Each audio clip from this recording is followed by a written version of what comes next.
Start that again for me. I didn't get the first part. I've never been so formal with these presentations.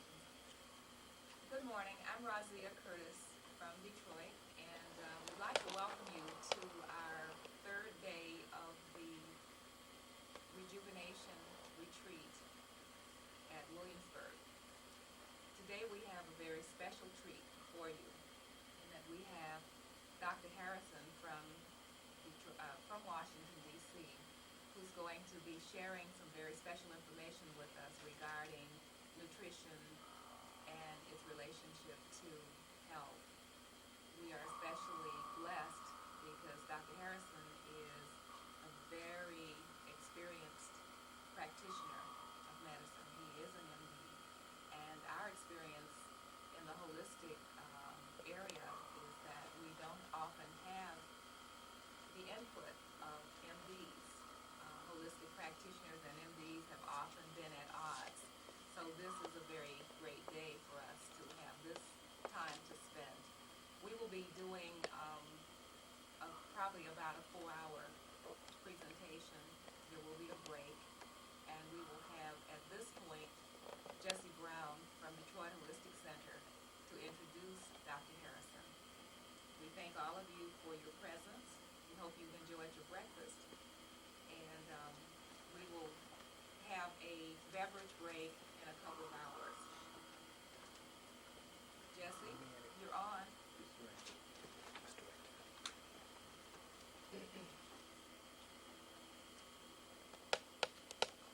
Okay.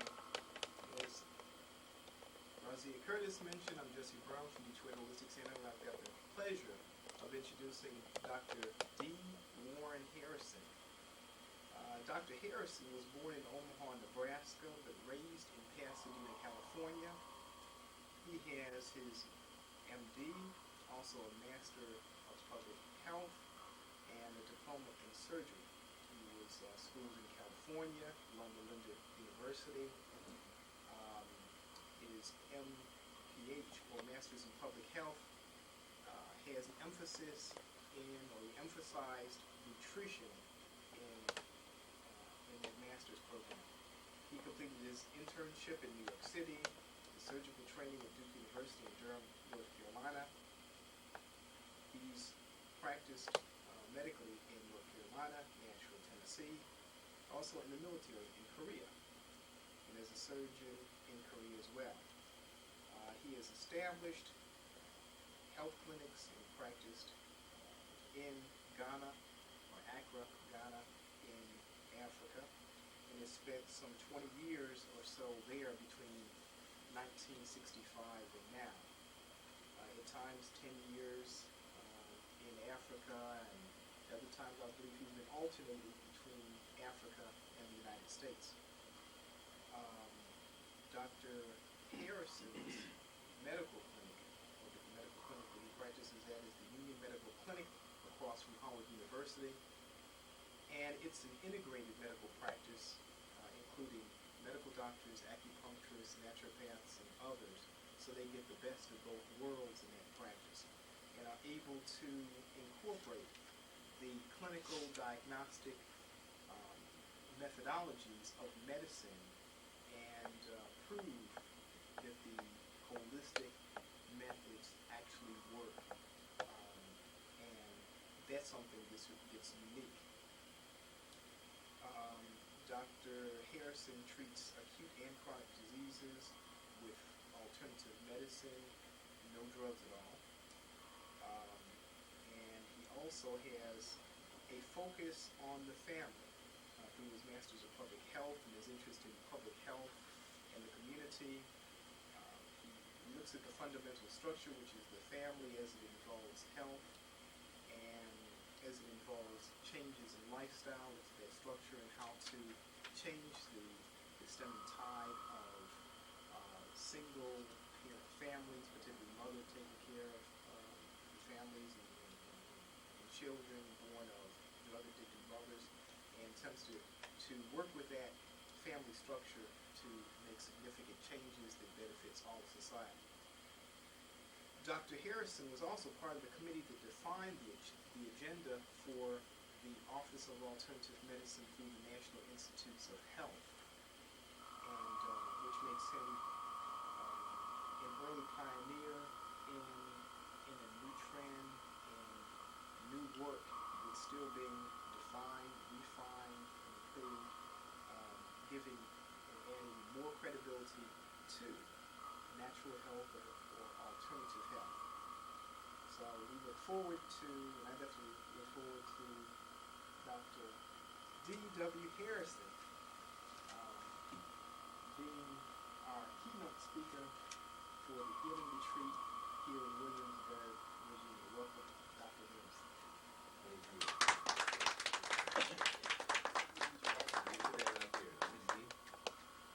Well, we're certainly happy to meet you and wish to thank you for inviting me. I think this is a unique organization that you put together, and so we trust that our visit with you, I'm certain is going to be productive for me, and I trust for the others of you. We invite you to ask questions or stop me at any time during our talking together relative to what I have said and how we might implement it. The subject that kind of covers the totality of what I'm thinking about is called health, the tool of liberation. Obviously, without health, one's existence is in jeopardy. So let's keep that in mind, and I'd like to read this quotation. I can't take credit for this concept. It's one of our brilliant writers, Black, Clovis E. Sims. He says that he's the one that we're quoting from. He states that health is the tool of liberation and is the key factor for transforming one's inferior status in the society. Now notice the things that we're going to concentrate on as we continue with this paragraph, quoting from Clovis E. Sims. He says, health increases vigor and robustness of the people, builds and releases mental, physical, and spiritual energy, which can be directed to empowerment and development. Finally, the self-conscious pursuit of health undermines the mechanisms of cultural exploitation. I think that's a really interesting thought, he says. The self-conscious, and you are here because you made a conscious decision. The self-conscious pursuit of health undermines the mechanisms of cultural exploitation, oppression, dependency, and generates political consciousness. Now, I'm not so particularly interested in that word political consciousness. Let's use another term where it generates in us some self-determination. It's not necessary for that I become so politically involved, but it's necessary that I learn to take care of me and my family and my environment. So that what he's getting at is that, and ultimately this results in obviously affecting our community on a political level. We will not be effective on a political level until we first of all recognize this on a personal level. So this good health generates self-determination. All right? Even though all of this may be true for African Americans, it will be impossible to realize the objective we have set for us on this retreat without recognizing the foundation for a natural philosophy of life and developing the desire to live it. So that my emphasis will be on this final phrase that he has here, that we must recognize the foundation for a natural philosophy of life and develop the desire to live it. So let's concentrate the time that we have together on recognizing what is the natural foundation of what is the foundation for a natural philosophy of life, and how do we develop a desire to live it.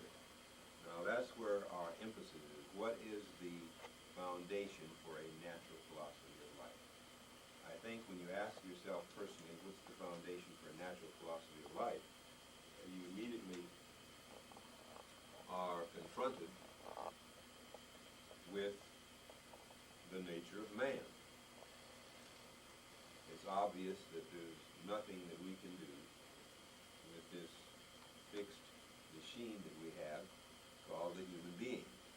Either we optimize its potential, or we live a lifestyle that destroys the potential that we each are born with.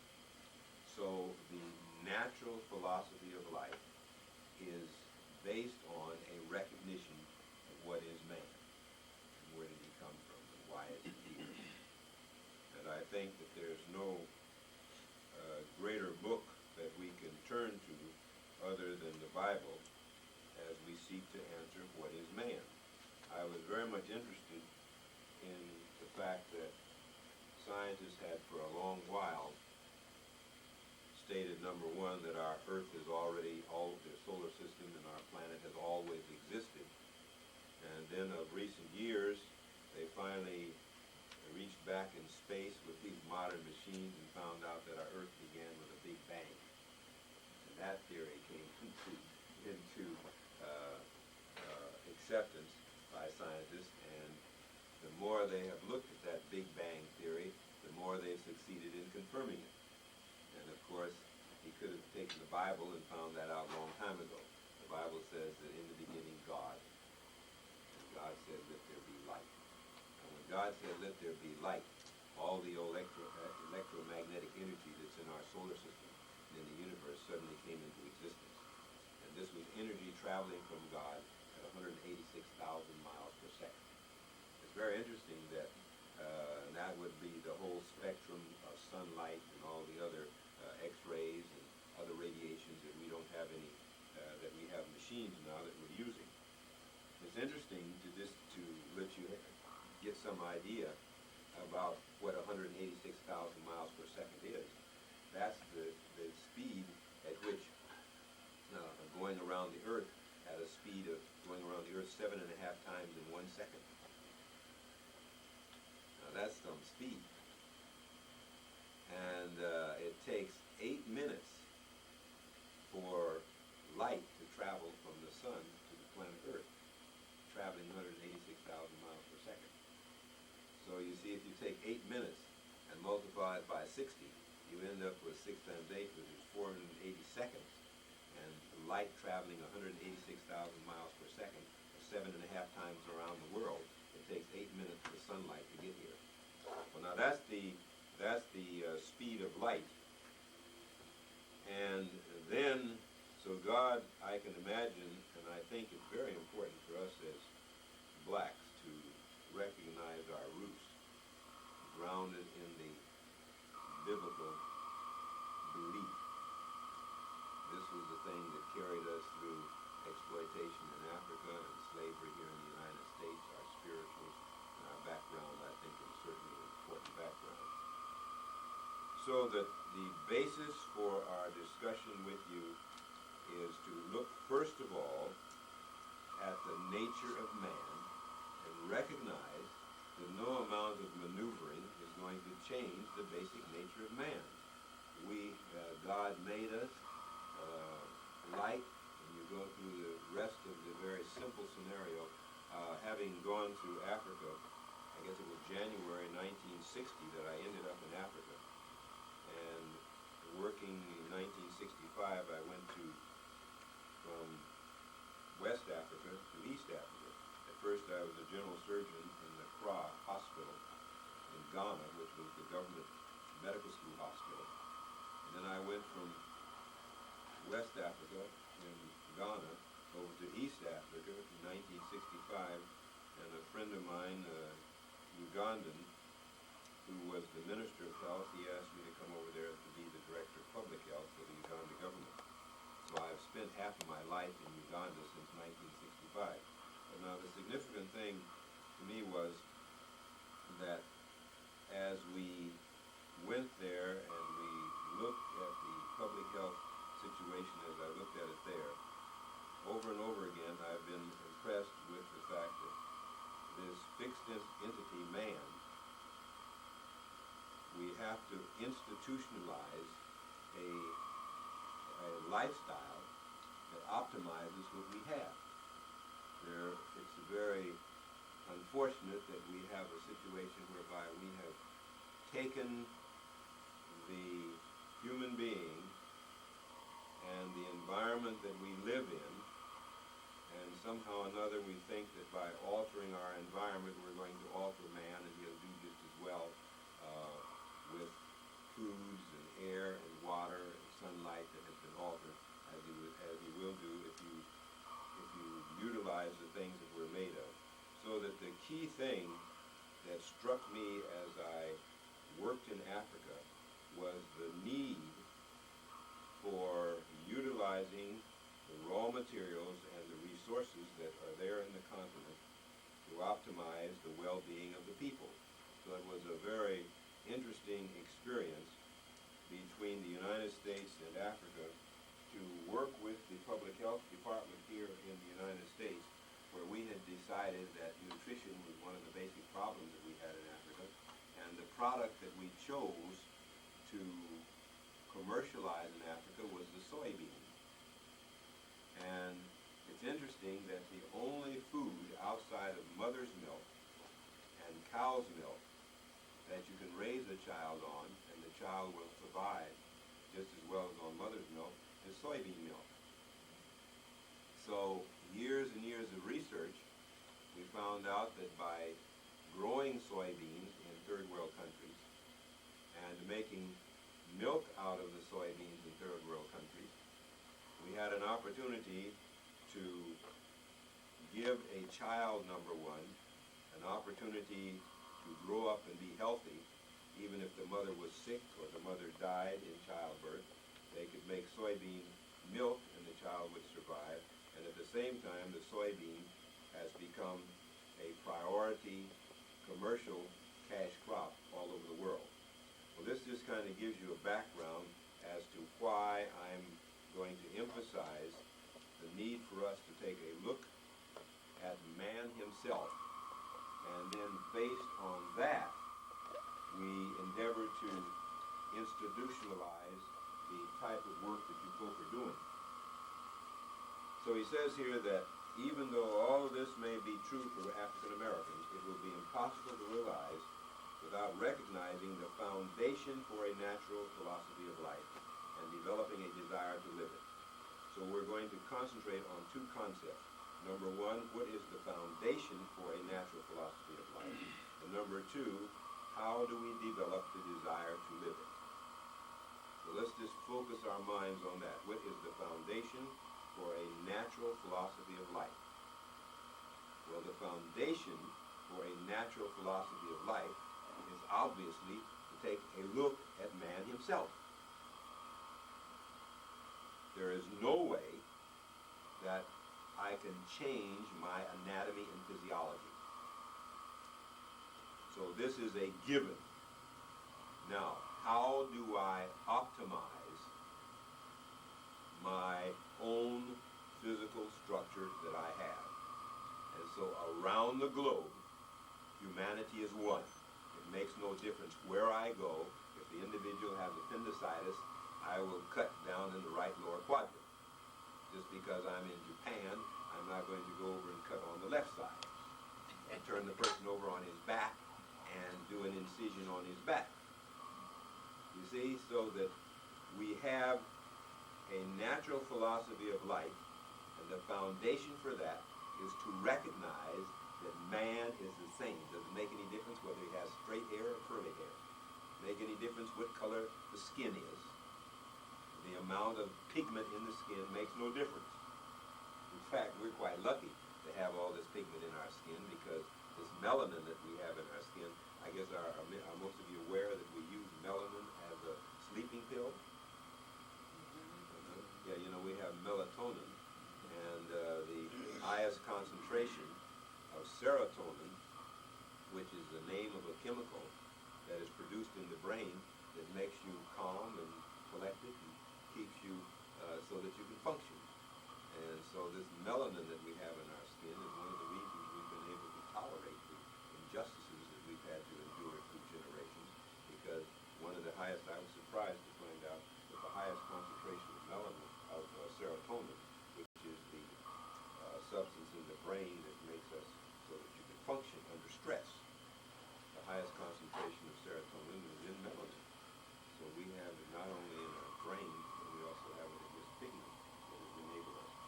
the foundation then, so let's keep that in mind, that then the foundation for a natural philosophy of life is going to be to recognize the anatomy and physiology of man.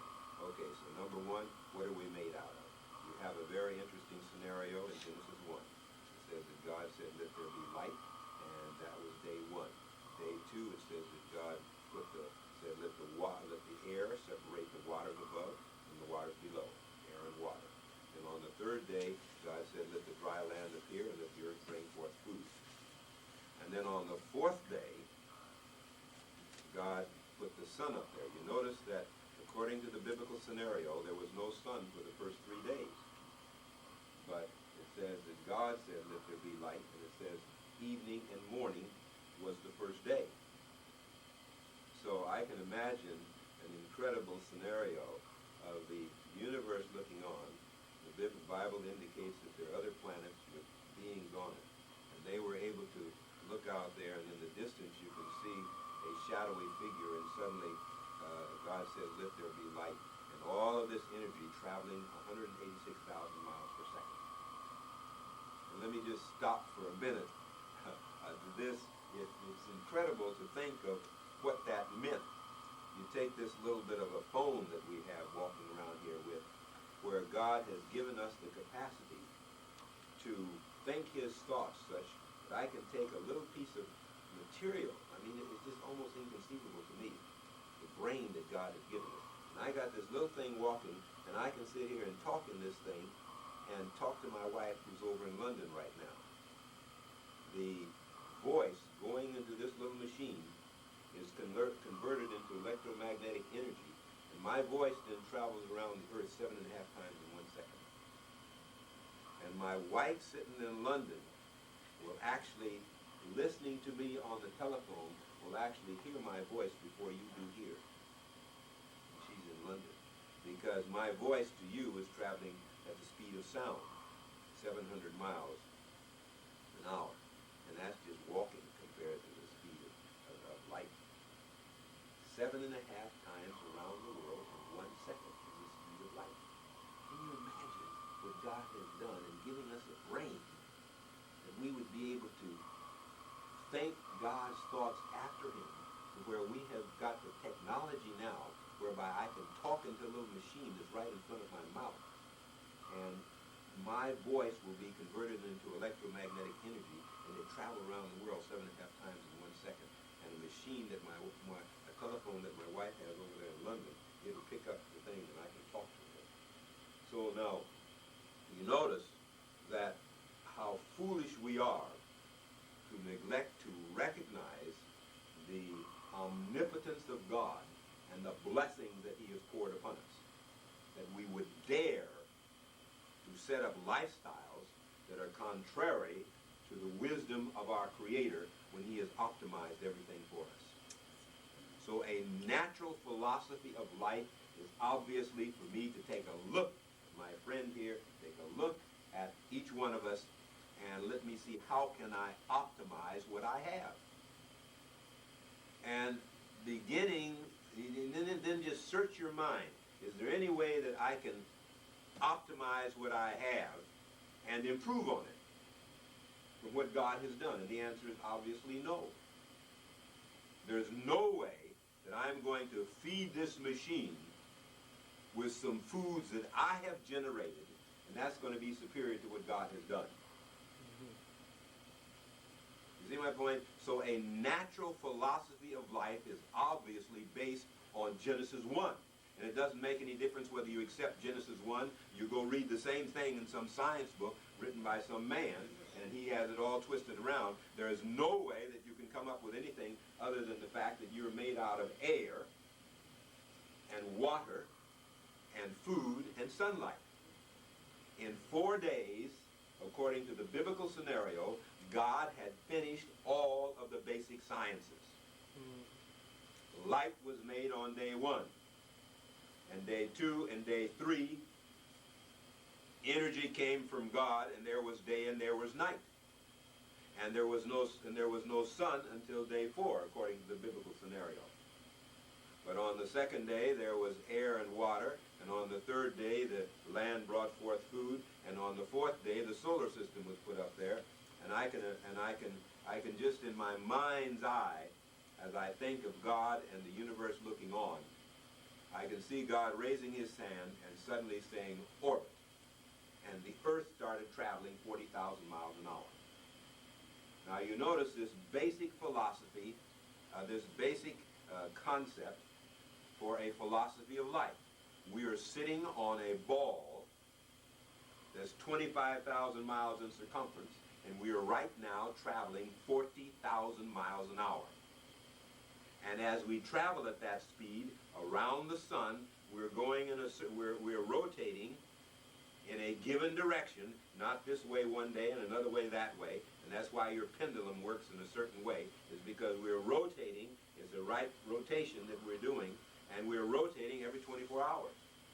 Now you can make your day 36 hours if you want to, but you're simply fooling yourself.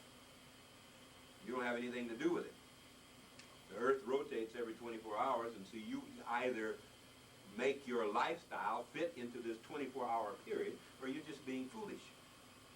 And take your choice.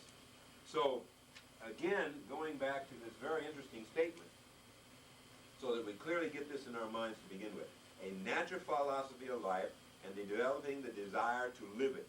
So what I'm doing, first of all, is giving you the basis for a natural philosophy of life. And then I trust get in you the desire to live it. Now this is why I'm so glad that my dear friend has invited me here, is to see an organization and listen to all of you as you have discussed what you're doing, and let you know that you can solidify the direction in which you're going if you take a look at the nature of man as we see it depicted in the Bible. When I went to Africa first, I was in Ghana, and next time I was doing general surgery over there. I had an opportunity to travel around a great deal through the country, because I was first at one hospital, a government hospital, then I moved out around the country, then I went to Uganda, and I was director of public health, and I was all over the country. The country was full of Indians then, and I remember, I started studying Hinduism and Shintoism and all these various Indian religions and so forth, as well as all the variety of Christian religions. And it suddenly dawned on me that, again, the nature of man is one. And the laws that we find in the Bible, don't kill, don't steal, don't lie, they apply universally. If I kill you, obviously I've done something you don't want me to do. If I steal your possessions so that you can't survive, obviously you're not going to be happy with it. If I lie on you, you won't be happy with it. If I invade your home and deprive you of the privacy and the sanctity of your family and so forth like that, you won't. So you notice then that the laws that govern our relationship with one another are inherent in the nature of man. And it was interesting to me as a student. I took theology while I was in college and medical school, and it was very interesting to me to notice the relationships between my studies and the theology and then go to the Bible, and I was amazed to find in the biblical scenario, and I think this is very important, and I'm mentioning this now because this is basic to your convincing other people to take a look at what we have said about a natural philosophy of life. So let's crystallize that concept, and that leads to the next concept of how you get people with a desire to live it. First of all, we have our air, water, food, and sunlight that we're made out of. Now, my body is about 75% water. The necessity then is very obvious that I need to get up in the morning and drink a quart of water, and that's what I do every morning. Every morning before I get dressed, I will simply go down to the kitchen and eat a quart of, usually I use distilled water. We have some very good water out in the country where I have a country place, and we're trying to set up a small retreat there in Martinsburg, West Virginia. I live in D.C., which is exactly 100 miles from where my house is.